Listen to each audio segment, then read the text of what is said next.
All right, I think that's a little casket. So we're gonna do the cemetery tour next. St. Louis Cemetery tour number 1.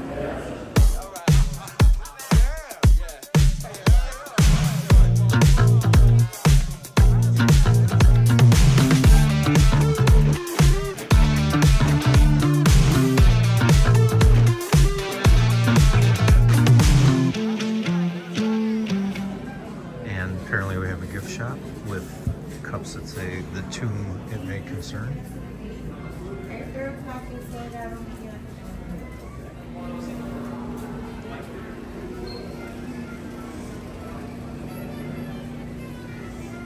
Oh, here's Christmas ornaments. We wanted to try to find something, but not with the cemetery on it. I'll have to tell the wife to come here and look. I don't know what she wants. Maybe this. This might be good. With the New Orleans on it. Nolans.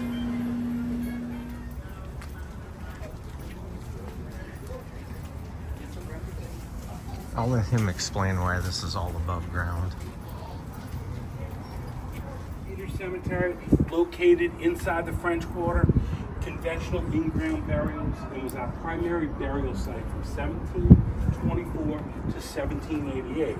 Now in 1788 we had a major fire that ripped through the city. We also had a cholera outbreak. And we went to go bury our loved ones in the St. Peter Cemetery and began to uncover previously buried bodies. The cemetery, it was simply full. So the Catholic Archdiocese of New Orleans got together with the Cabildo, which is the Spanish government, to establish a new cemetery, and St. Louis Cemetery is established in 1789. And as we walked in, we had these wall vaults, also known as oven vaults. They resemble a baker's oven, right? They all would have had marble tablets, and we'll discuss what happened to the marble tablets a little bit later.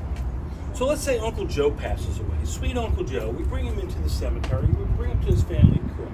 We remove the marble tablet off the front, remove the bricks out from behind that marble tablet. We slide Uncle Joe in, we put the bricks back up to seal the tomb, we put the marble tablet up to commemorate Uncle Joe. And he's good there for a year and a day. And what I mean by he's good there for a year and a day is the fact that we cannot do another entombment in that crypt for a full year and a day. Why do you think we would wait a year and a day? Is it the Luxor? Oh, sorry, John. Oh, no, you're good. So there's some shade here, there's some shade back in that area. And they're buying a couple other properties in New Orleans. He bought an old orphanage from Anne Rice, the author of Interview with a Vampire. That was in the Guard District. But he also purchased Madame LaLaurie's haunted mansion in the French Quarter, one of the most haunted spots in the United States. When he lost those properties, state law says you can... These are like mausoleums here.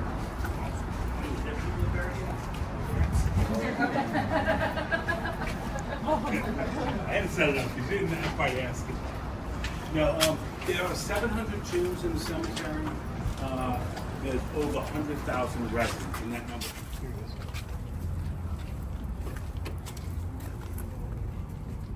Dill Cavalier. 1 year old.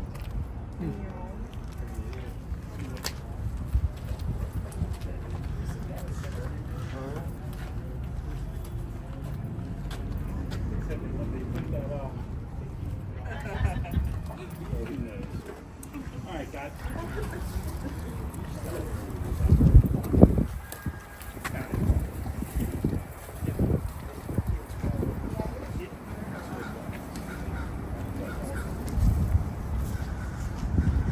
Take it down into the shade a little bit and keep y'all's eyes out of the sun. While y'all visiting New Orleans, y'all might have visited might be thinking about or talking about, or maybe been on a swamp tour. Yeah, and y'all know the difference between a swamp and a marsh? A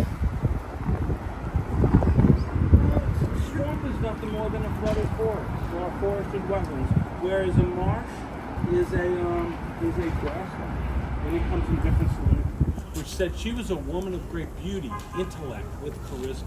She was religious, charitable, and gifted in herbal medicines. Now, voodoo comes in from West Africa through the Caribbean and lands in New Orleans. Once voodoo arrives in New Orleans, the practice of voodoo has to change. Why do you think it has to change? Catholicism, that's right. Remember, to live in New Orleans until 1803, or to live in Louisiana until 1803, you had, by law, had to be Catholic.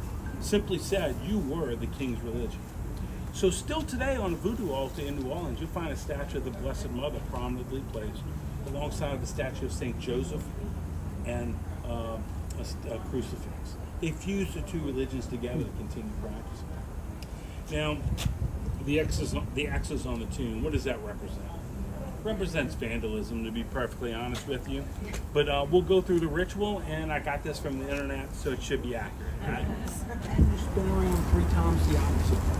You proclaim out loud what you want her intercession to be, whether it's general need, romance, health, what have you. You leave it up for an offering, and you put 3 X's on her tomb. If it comes true, you come back, and you go through the same ritual, but this time you leave a greater offering, and you circle the 3 X's. Now, some of the offerings I've seen here, I've seen fine bottles of wine, I've seen plates of food wrapped in cellophane, I've seen small statuary and other traditional things such as flowers and fruit baskets. But one thing you do find here quite a bit is somewhat of an oddity, if you're not familiar with her, is hair products. As an occupation, she was a hairdresser for the elite of New Orleans in the early days. And I'm just saying, ladies, and I'm not trying to pick on you guys. I hadn't been to a barber. I'm sure it's kind of that way at a barber shop as well to a certain degree. But I would get my hair cut usually late in the evening. I go in there, the gal cuts my hair, and I'm out. She's locking the doors. The day's over for her and me. Well, I went and got my hair cut the other day, a couple of weeks ago. In the middle of the day, all the chairs were full with ladies. I came out of there 5 minutes later. My head was ringing. And I knew everything that was going on in there.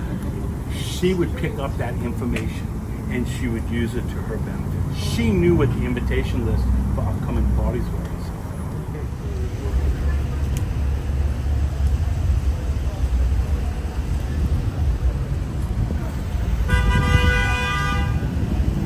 All right, we just finished the cemetery tour. Now we're walking by this Our Lady of Guadalupe church. Take some pictures. They actually have a jazz mass. That would probably be pretty cool. Can you tell that people like to blow their horns around here in traffic? So they're just doing this on purpose so that you can't hear me, right? They're like, hey, there's that dude. So there's a sign there that says that this is the old mortuary chapel. So I just want to get that. But there's a lot of traffic here, and we're going to attempt to cross the street without getting run over.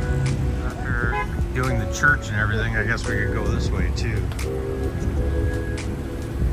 Explore the red light district. You never know what you're gonna see here in New Orleans. How about a horse walking down the sidewalk here? $20 for y'all to get on it. What's up? Oh, she's on the clock, and we're gonna take her home. Oh, we can ride it? No. Is it a Clydesdale? It smells like one. Whew. Good thing this isn't smell-o-video.